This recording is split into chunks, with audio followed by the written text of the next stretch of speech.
Welcome, guys. Let's start test series 4. Now, first question is, which of the following liberties is sought to be secured to the citizens of India in the preamble? Option A, thought, expression, belief, faith, and worship. B, thought, expression, belief, and faith. C, expression, belief, faith, and worship. D, thought, expression, faith, and worship. So, preamble is very important because at least two questions will be asked from the preamble. Okay, now I'll read the preamble for you. See, we, the people of India, having solemnly resolved to constitute India into a sovereign, socialist, secular, democratic republic and to ensure to all its citizens justice, social, economic, and political liberty of thought, expression, belief, faith, and worship, equality of status and opportunity, and to promote among them all fraternity, assuring the dignity of individual and unity and integrity of India, of the nation, in our country, in our constituent assembly, this 26 November 1949, do hereby adopt, enact, and give to ourselves this constitution. So, here, liberty of thought, expression, belief, faith, and worship is given in the preamble. So, liberty of thought, expression, belief, faith, and worship are found in option A. So, option A is the correct answer.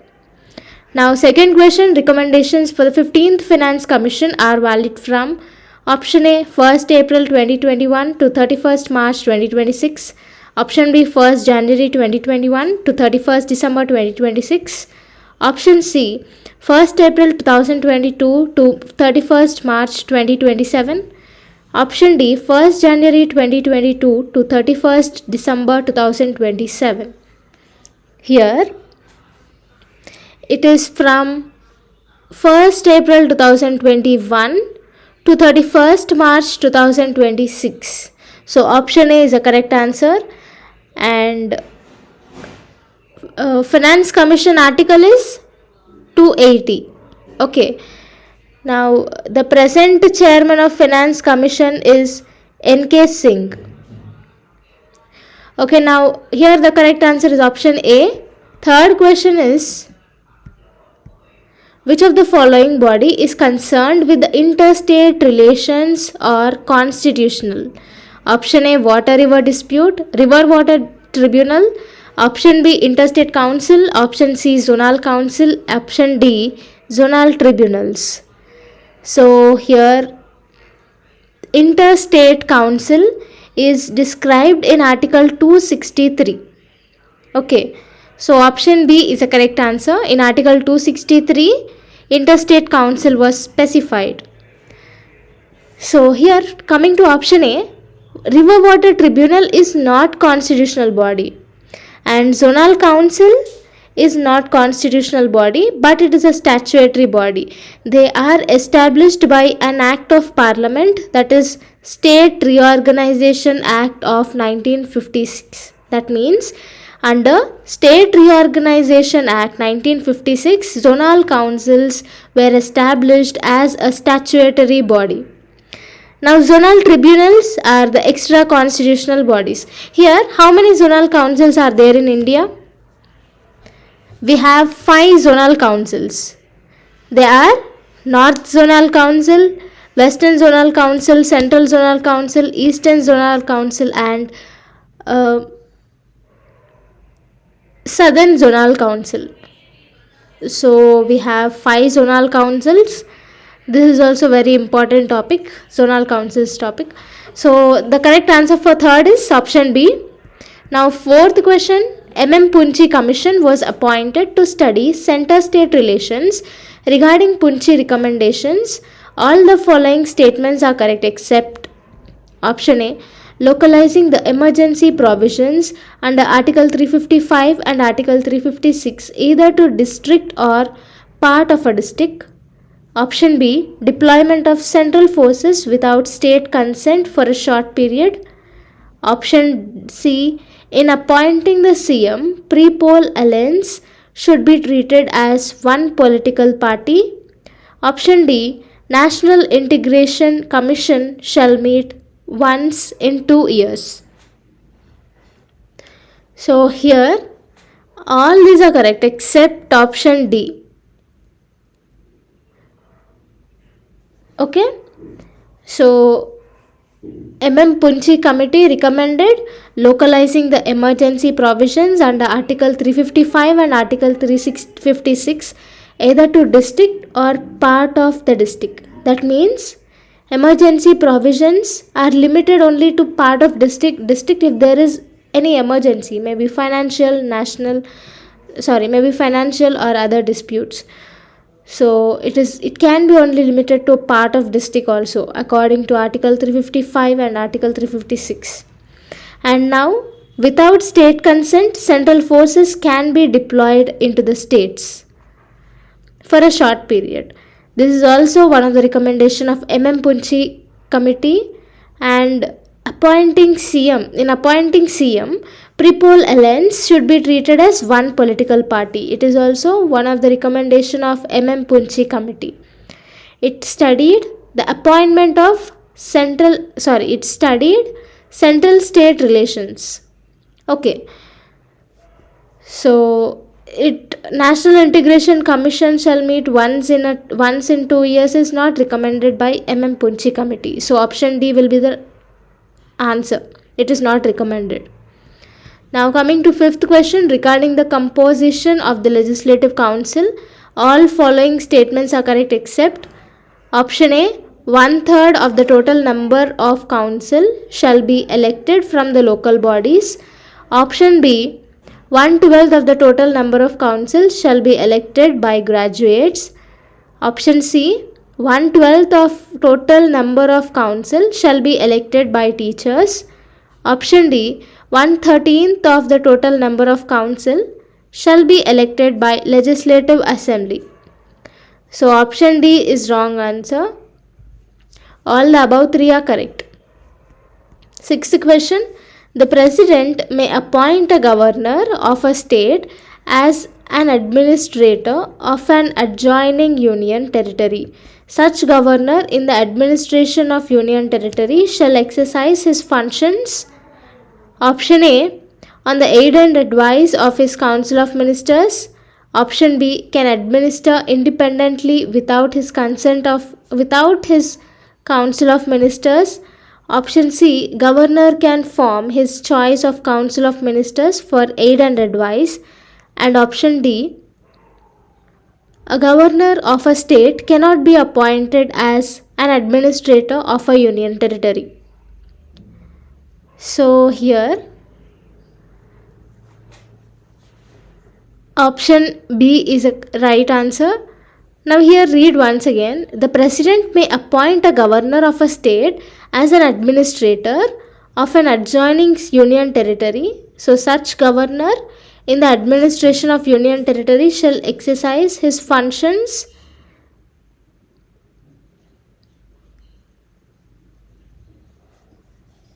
can administer independently without his council of ministers.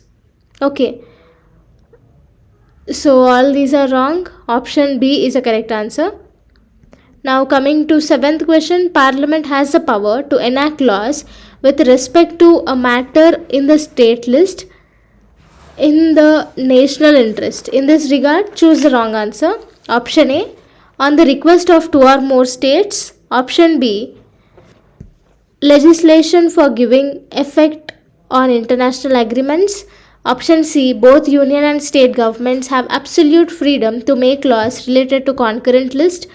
Option D, inconsistency between laws made by parliament and laws made by legislatures of the state. So here option C, both are correct because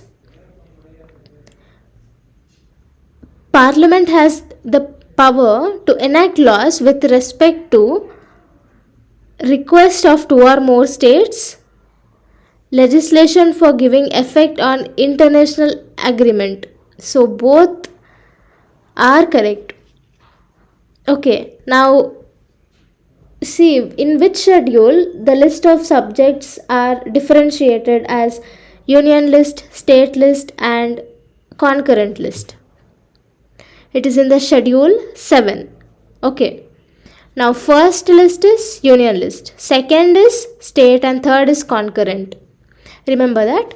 Now eighth question is, due to the existence of which article the state cannot interfere and dispose a person's property except in accordance with the procedure established by law. Option A 300 article, option B article 300A, C article 299, option D article 299A. So here article 300 means the governor of India may sue or be sued by union or and government of state may okay.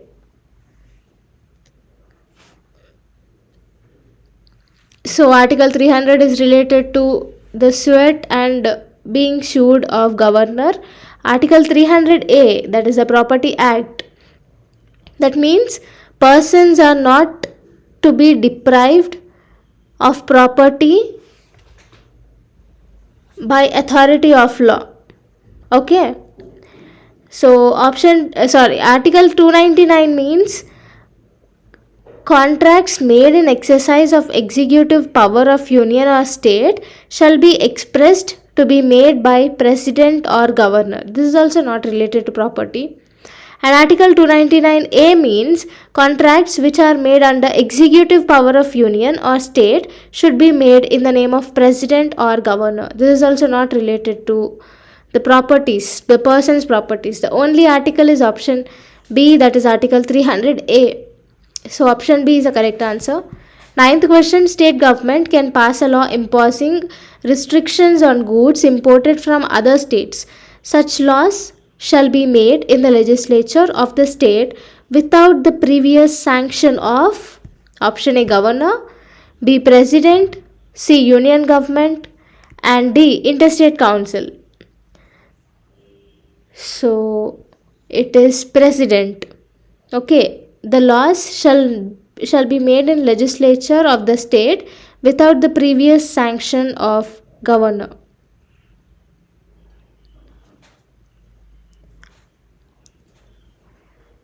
Option B is the correct answer. Now coming to 10th question. Out of the options given below, which should be the basic goal of sustainable development? Option A economic efficiency, B equality inclusive growth, C economic efficiency inclusive growth, option D economic efficiency and equality. Here the basic goal of sustainable development is equality and inclusive growth. Okay, so it has set a target by to increase equality and inclusive growth, especially in the developing and underdeveloped countries. So 11th question is, sustainable development in the development is the development that meets the needs of the present without compromising on the ability of the future generations to meet their own needs. Who has given this definition? Option A Brundtland Report by World Commission, B research paper by David Fierce, Giles Atkinson in 1993, option C Beyond Growth, The Economic of Sustainable Development, book written by Herman Daly in 1996, option D research paper by John Hartwig 1977. So the correct answer is option A. This definition of sustainable development was given by Brundtland Report by World Commission in 1987. So based on that, the motive of sustainable development, that is a definition, was given. 12th question, which is the curve that explains the relationship in between economic growth and environmental degradation? Option A Laffer curve, B Lorentz curve, B Kuznets curve, and D Phillips curve. Here Laffer curves shows a relationship between tax rate and amount of tax revenue collected by government. Lorentz curve shows the relationship between income distribution and share of income. Phillips curve shows relation between unemployment rate and inflation rate. So the correct answer is option C, Kuznets curve. It shows a relation, explains the relationship between economic growth and environmental degradation. Now coming to 13th question, what is the approach followed by Niti Aayog in economic policy making? Option A, top down model. B, trickle up benefit model. Option C, one size fits all. Option D, cooperative federalism. So option D is the correct answer. Cooperative federalism is also called bottom up model. Okay, so bottom up approach. So option D is the correct answer. Now coming to 14th question, the removal of unemployment is mentioned in the as one of the objective of economic planning in all 5-year plans. From which plan onwards is serious concern shown for solving the unemployment problem? Option A, third 5-year plan. B, fourth. C, fifth. D, sixth 5-year plan. So which of the following are correct? It is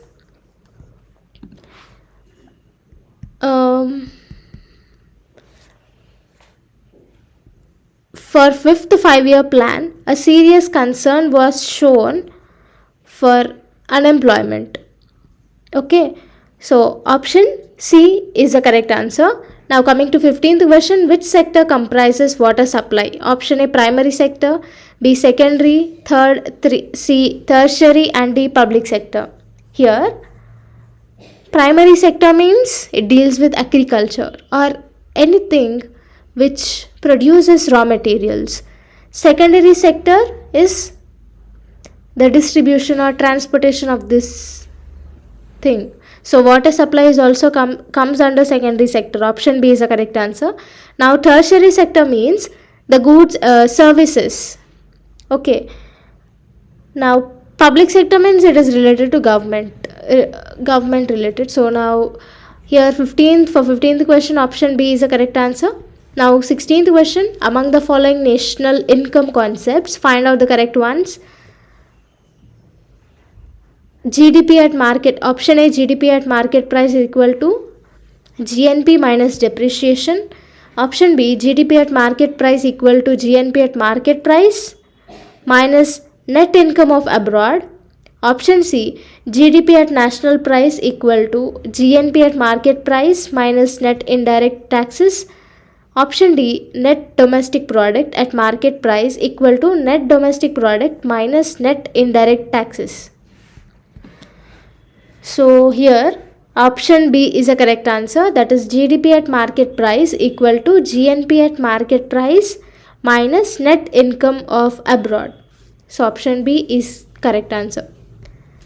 Now coming to 17th question, which of the method used to calculate chronic unemployment? Option A, usual status unemployment. Option B, current weekly status unemployment. C, current daily status unemployment. D, all the above. So for calculating chronic unemployment, usual status unemployment is needed. So option A is the correct answer. 18th question, in India, in which year was the special economic zone policy announced? Option A, 2006. B, 2000. C, 1999. D, 2002. So here the special economic zone policy was announced in the year 2000. So option B is the correct answer. 19th question, which organization launched RuPay card? Option A, RBI. Option B, NPCI. Option D, SBI. Option D, GOI. That is option A, Reserve Bank of India, National Payment Corporation of India, State Bank of India, Government of India. So here RuPay card was launched under NPCI, that is National Payment Corporation of India. There is also the initiative of RBI. So option B is the correct answer. 20th question, winter solstice. These are the northern hemisphere dates and the positions of the earth. So we have to match it.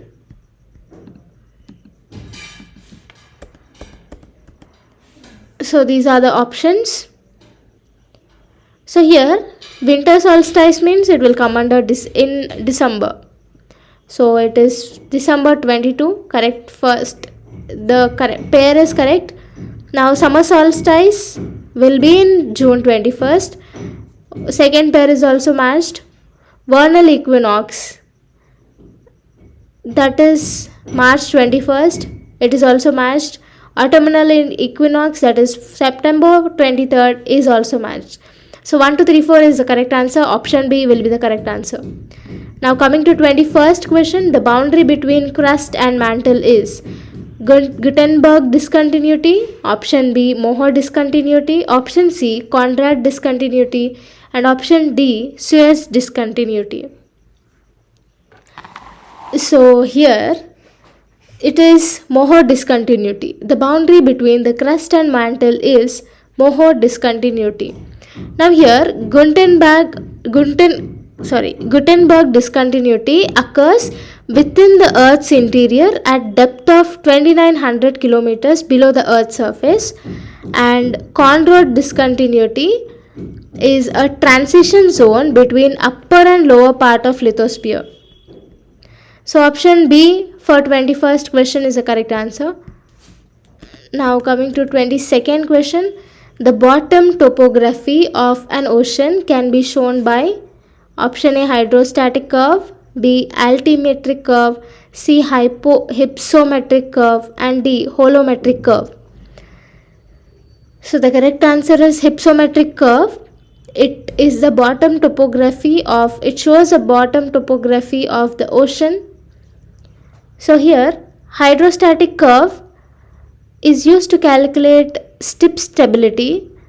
Altimetric curve is a graph showing the highest spots. Holometric curve is the light curve. So for this question, option C is the correct answer. 23rd question, Yellowstone National Park, which is famous for geysers and hot spots, is located in option A Canada, B USA, C New Zealand, D Australia. So option B, that is USA, is the correct answer. Now coming to 24th question. Which one among the following is a volcanic mountain? Option A Mount Blanc, B Mount Everest, C Mount Lewis, D Mount Etna. So here volcanic mountain is Mount Etna, and it is present in Italy. Okay, Mount Blanc is in France. Mount Everest, that is Jungfrau Mountain, is between Nepal and Tibet. And Mount Lewis is in Canada. So the correct answer for this is option D. It is Mount Etna. It is in Italy. 25th question. Which one of the following lyrics is not part of which one of the following lakes is not part of Great Lakes in North America? Option A Erie, option B Victoria, C Huron, D Ontario. So option B, that is Victoria, is not part of Great Lakes of North America. So the 5 Great Lakes are Superior, Michigan, Huron, Erie, and Ontario.